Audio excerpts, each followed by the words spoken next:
Hello everyone, welcome to my channel वंशा नाई। And I am sorry background noise के लिए। तो हम अगले पार्ट में देखा था कि जो साओ शिनचन है उसने विंग को पास ही में एक रेस्टोरेंट पे या कॉफ़ी शॉप पे ले जाकर पूछा कि तुम ऐसा क्यों कर रहे हो, तुम्हारा ऐसा बिहेव क्यों है। तब विंग जो है उसे ए टू जेड हर एक चीज़ बताया, ठीक है। और जो साओ शिनचन है उसने ऐसा क्यों पूछा, क्योंकि जो जब से लैन वंशियन विभूषण एक दूसरे को प्रपोज किया था एंड एक दूसरे को एक्सेप्ट किया था, तब से जो है साओ शिनचन जो है ना उसे हमेशा शक होता था, क्योंकि एक फ्रेंडली बिहेव होता है एक तरफ और एक लवर्स का बिहेव जो होता है और अलग टाइप का होता था। क्योंकि जब भी विंग को कोई प्यास लगती थी तो लैंगमैन जी उसे पानी ला के देता था। अगर विंग को ज़्यादा बुखार या सर्दी जुकाम लग जाता था तो जब बांगचे ज़्यादा मने होता है ना, एक फ्रेंडली क्या तुम कैसे हो, चल तुम्हें ट्रीटमेंट लेके कर देते। पर ऐसा कुछ नहीं, बांगचे जो था वो उसे अपने हाथों से ट्रीट करता था एंड खुद से उसे पैम्पर करता था। तो जो साओ शिनचन है ना उसे हमेशा से लगता था कि ये लोग एक दूसरे से प्यार करते थे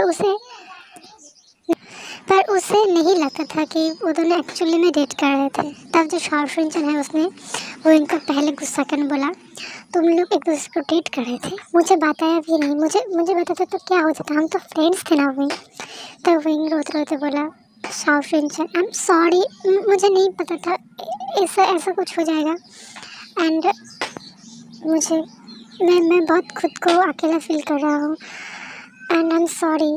मुझे लगा एक जो वांगजी है उसने हमेशा से कहा है मुझे कि हम लोग एक सीक्रेट रिलेशनशिप में रहे, ये मैं ज़्यादा किसी को ना बताऊँ, पर मैं इसलिए तुम लोगों को नहीं बताया।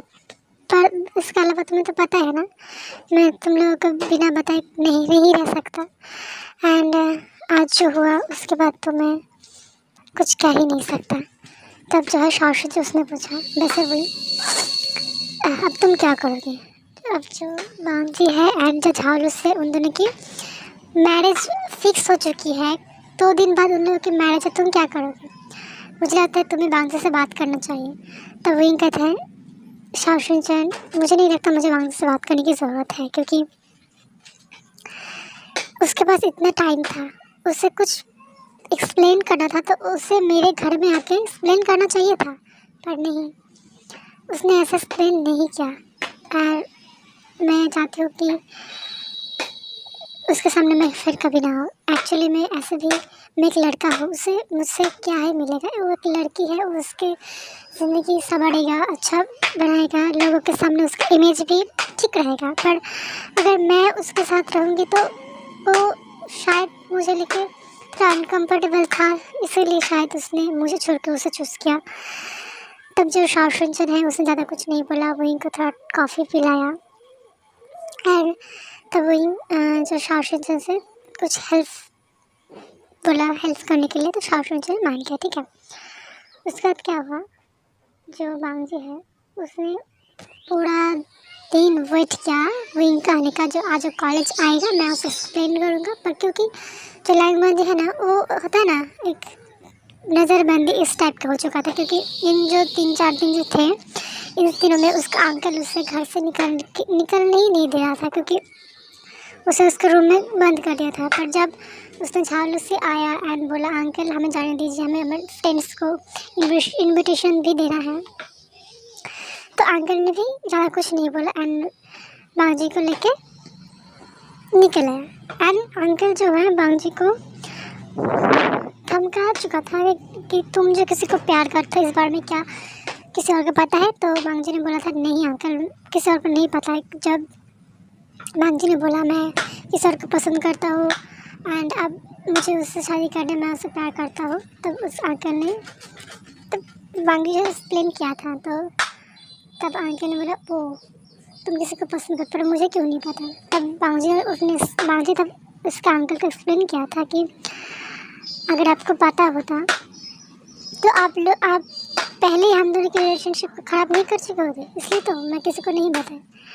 एंड तब अंकल जो थोड़ा स्मिक किया एंड बोला, अगर तुम इस बारे में झालूसी को बताओगे कि तुम किसी और को पसंद करते या प्यार करते हो तो मैं उस लड़के की ज़िंदगी बर्बाद कर दूंगा। होता ना अमीरों की चौचलिया, अमीरों की धमकी, ऐसा कुछ। ठीक है, उसके बाद क्या हुआ, जो बांझे हो तो घर से निकल ही नहीं पाया था। तब जब झालूसी आया तब वो निकल पाया एंड उसने सोचा झालू से बोलने से बेहतर है मैं सीधा जाके विंग से ही बात कर लूँगा। पर विंग तो कुछ और देख लिया एंड दोनों के बीच में जो दूरियाँ वो बढ़ गई, मिसअंडरस्टैंडिंग जो है वो बढ़ गया।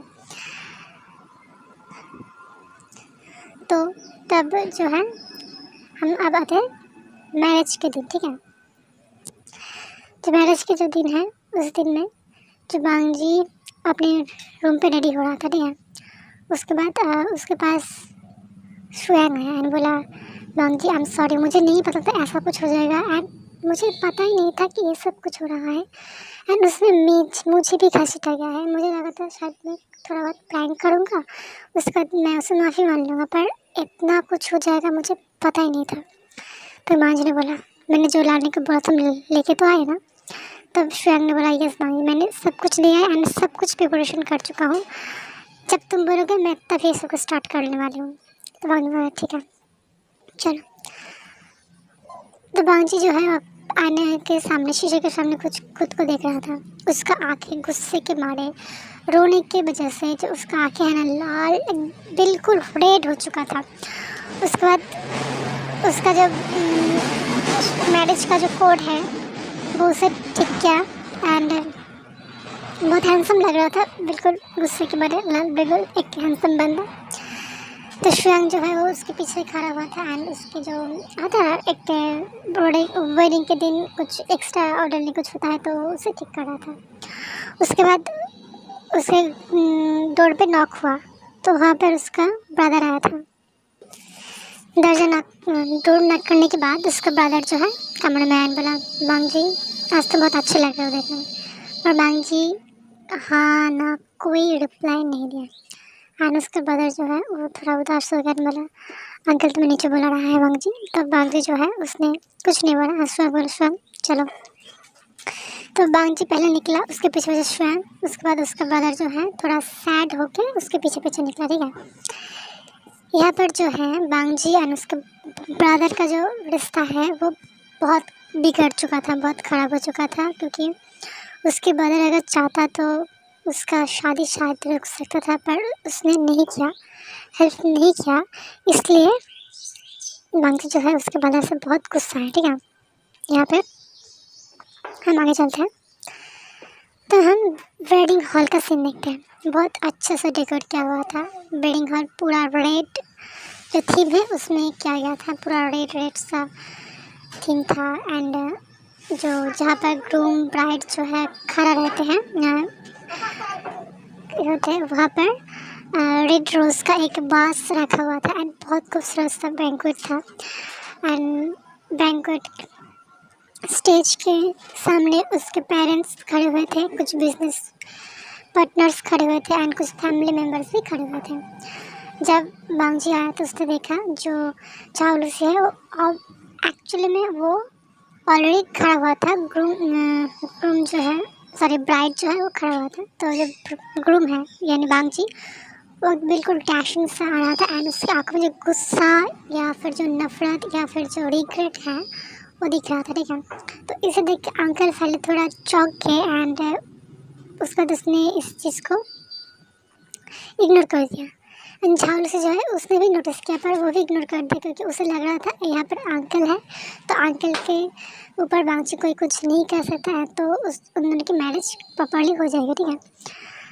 बांगजी आया एंड आने के बाद उन दोनों सामने खड़ा हुए। उसके बाद जो है बांगजी उन लोगों के सामने एक टेबल है खूबसूरत सा, उसमें दोनों के लिए अंगूठी जो है सगाई की एंड मैरिज की जो अंगूठियाँ जो निशानियाँ होता है मैरिज के लिए वो दोनों बिल्कुल डेकोरेट किया हुआ बहुत अच्छा सा रखा हुआ था। एक साइड जो झालूसी था, दूसरी जो लैंड बांगजी हो क्या हुआ जब लैंड बांगजी सामने आया तो जो है झालूसी के जो पेरेंट्स हैं उन लोगों ने माइक को लिया एंड बोला हेलो एवरीवन, थैंक यू मेरे बच्चे की मैरिज के आप लोग आने के लिए एंड अफसर बिजनेस पार्टनर मेरे को इतना हेल्प किया तो मैं इतना बड़ा हुआ एट ऑल बहुत कुछ कर रहा था।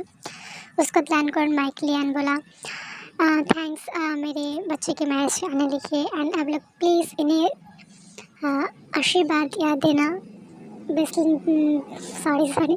ब्लेसिंग्स देना कि ये लोग अगले लाइफ जो है वो प्रॉपरली रह सके एंड खुश रह सके। उसके बाद क्या हुआ, जो बांग जी है उसने माइक को लिया, अंकल सर बोला हेलो एवरीवन, मैं आप लोगों से कुछ कहना चाहता हूँ जो मेरे लिए बहुत इम्पोर्टेंट है एंड मैं आज यहाँ पर कुछ क्लियर भी करना चाहती हूँ एंड झालू से प्लीज़ कम ऑन मेरे सामने आना। तो झालू से जो सामने वो बहुत एक्साइटेड था, उसे लगा था बांग जी जो है उसे प्रपोज करेगा एंड मेरे को मैरिज करेगा, ठीक है। तो सामने आया तो बांग जी जो है उसने क्या किया, पूरे भरे स्टेज के सामने इतने सारे लोगों के सामने, इतने सारे अमीर लोगों के सामने, बड़े बड़े बिजनेसमैन के सामने उसे एक जोरदार चाटा दे के मारा। यानी सब शौक, जो अंकल है वो शौक, जो लैंड है वो भी शौक और झालू के पेरेंट्स तो वो भी शौक हो गए देख रहा था। तब जो झालू से उसने बोला बांग जी तुमने एक ही किया, मुझे चाटा क्यों मारा, मैंने ऐसा क्या किया कि तुमने मुझे चाटा मारा।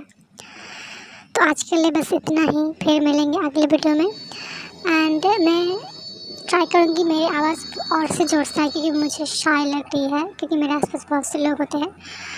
तो मैं ट्राई करूँगी मैं और जोर से बनाई और आवाज़ निकल के बात कर सकूँ। एंड प्लीज़ मेरे चैनल को सब्सक्राइब, लाइक एंड कमेंट ज़रूर करना। एंड मैंने देखा मेरे चैनल में 97 लोगों ने सब्सक्राइब किया है, प्लीज़ आप लोग ज़रूर सब्सक्राइब करना, मुझे बहुत अच्छा लगा। इतने दिनों बाद मैंने अपने चैनल की सब्सक्राइब